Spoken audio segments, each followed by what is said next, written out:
And so the question I would like to ask is what we as leaders should be doing right now. Back in Israel's history, they faced a similar thing. The Babylonians came in, closed down worship, took people into exile, fragmented community, and the people of God were left in a real predicament. And so I've been studying the books of Ezra and Nehemiah and saying, what did the leaders do to get people back, to get worship back, to get community back?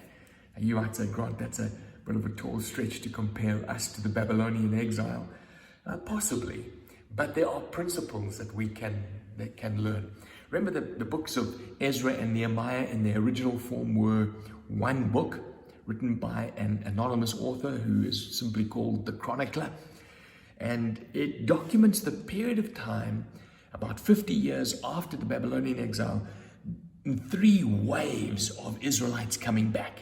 So the first leader was Zerubbabel. King Cyrus had said that he was permitting them to go back to Jerusalem, and Zerubbabel rebuilt the temple. The opening of that temple was quite intriguing because the people who had remembered the former glory of the Solomon's temple were devastated, and in fact they wept.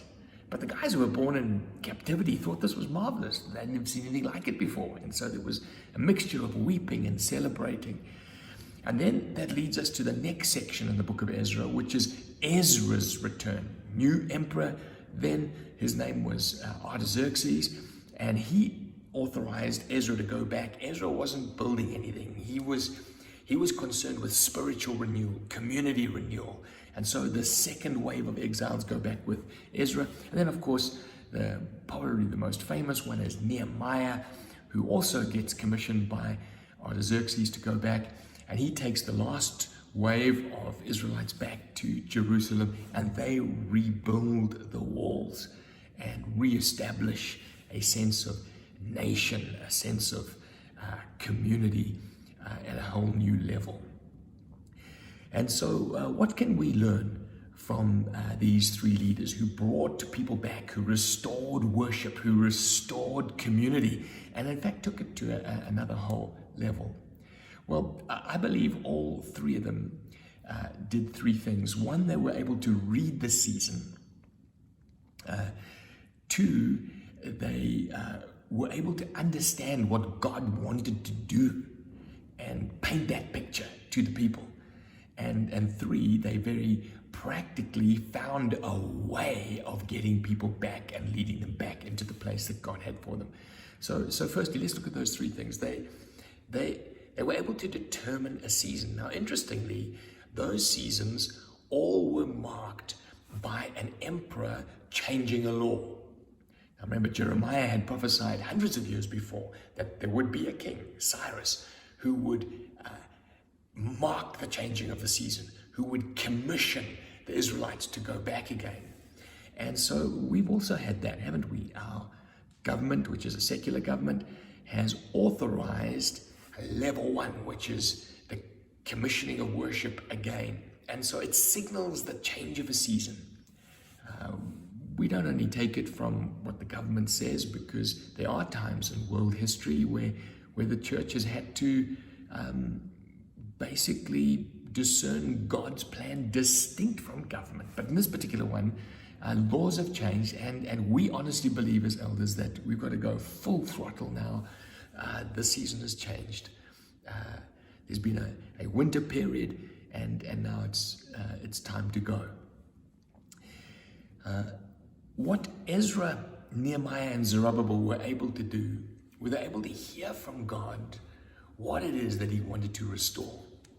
And we as elders believe firmly this, that he wants to see people saved in our meetings. You know, one of the things that has distressed me over the last 6 months is that we've been preaching online, but very few people have been coming to faith. Our reach has been amazing, but conversions not really so. I was preaching last Sunday at a double meeting in the South Side, 200 plus people at each meeting, and more than 10 people got saved. I'll tell you what, when those hands went up, I almost jumped out of my skin. It was like God saying, there's a new dawn. The purpose of the church is to hold out the gospel of Jesus, and that is around the corner. And so when we look at what God wants to restore, it's unchurched people flooding back into the church. It's the sound of worship again, not muffled and only one dude singing and a little bit of video stuff on the screen, but actually from our very souls, God's worthy of all the worship and the glory. And so people saved, the sound of worship again. And then a godly community, vibrant sense of belonging and sense of family that's outlived day to day in connect groups, on Sundays, in each other's lives. God wants to restore that. And I believe in addition to that, God wants to demonstrate his power. I believe people are going to be amazed at God intervening with jobs and finances and being filled with the Spirit and healing, etc., etc. And so, like Zerubbabel, Ezra, and Nehemiah, I believe we've got to understand this. The season has changed. It's time to go. And God raises up leaders to move into the new season. And I'm trusting that you see yourself as those leaders. In addition to that, we need to understand what it is God's wanting to restore. And then, practically speaking, what did these guys do? Well, I'm going to look particularly at Ezra. And I think the first thing that he does is he looks at the whole church. What should leaders be doing now? I think we should be looking at the whole church, doing like a roll call, if you like. I don't physically mean a roll call, although we have to sign these registers, which almost makes it like that. But this is what Ezra did. I assembled them in the canal, and we camped there for 3 days. And when I checked among the people and the priests, I found there were no Levites there. So what's he done? He's assembled the people and he's checked who's missing in action. And he noticed a whole community of Levites weren't there. People were missing in action. And so I really believe as leaders, we should be checking and seeing who's missing in action. Particularly, can I say, look for those who are poor, those who have lost their jobs, those who are the children. Check the children.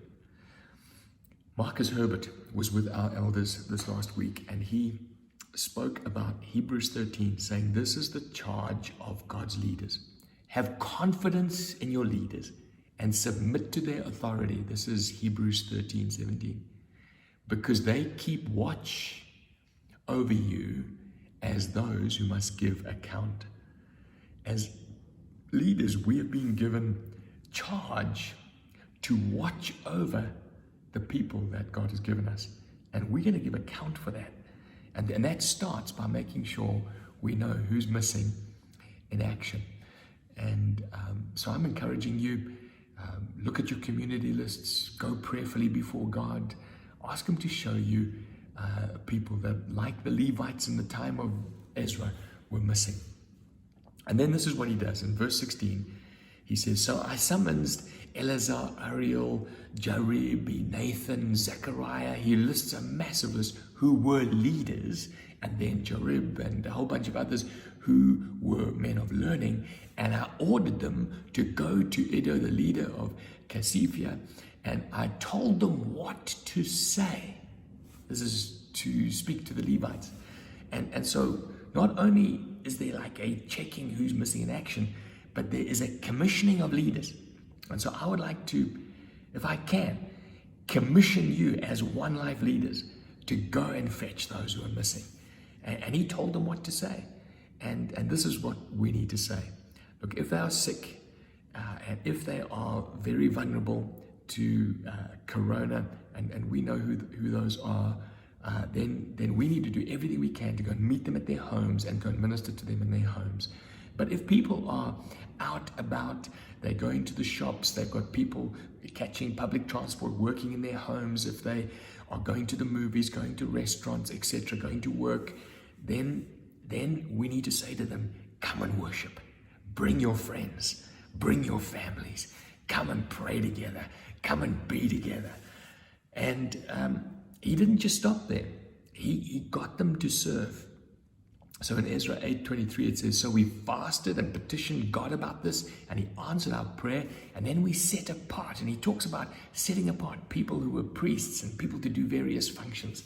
And so you're not calling people back just to worship, but you're calling them to pray and to serve and to minister. And then the final thing that he did is that he established a holy community. It was a terrifying thing that had happened to the exiles. Ezra noticed that they had intermarried with the people living in the area, and they embraced their gods and their values and their way of thinking. Now, our people have been away for months, and many of them would have embraced the secular way of thinking. They've been washed with Netflix and YouTube and the internet and social media. And what Ezra did was something quite dramatic. He called them together, he fasted, he prayed, and he charged them to set themselves apart. And one of the ways that we set ourselves apart is in community, holding each other accountable, like Ezra held them accountable. And so as I bring this little message to a close, like Ezra, Zerubbabel, and Nehemiah, I believe leaders right now are charged with this responsibility. The season has changed.